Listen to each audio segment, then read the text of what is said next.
فنلاند و سوئد و کشورهای اروپای شمالی بحثای شروع کردن در مورد مهارت‌های آموزشی. یکیش همینه، میگه بچه‌هایی که تمرکز درس ندارن یا از لحاظ ذهنی پرش افکار دارن یا استرس های پایدار دارن، اکتیویتی درمانتونه. حتی آدم بزرگا. چی میگه اکتیویتی؟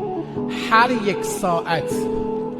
یک ساعت فعالیت جسمی تا 3 ساعت تمرکز ذهن رو برمیگردونه، ذهن آروم میکنه. عقل سالم در بدن سالم. بدن باید رشد بکنه. از همین الان بدناتون رو به کار بکشید. آقا پسری همین تو همین اطراف شهر شما کشاورزه، کار کشاورزی انجام میده، 8 ساعت میره سر زمین بیل میزنه، کارهای مختلف جسمی انجام میده. گفتیم فرمول چیه؟ 1:3 دیگه، 1 ساعت 3 ساعت. اگر بخواد کتاب بخونه 24 ساعت گیرایی داره. برای همین بچهای روستا و شهرستان تو درس موفق ترن، ذهن بازتره. بچه‌هایی که کاری ترن درس خونترن. برای همین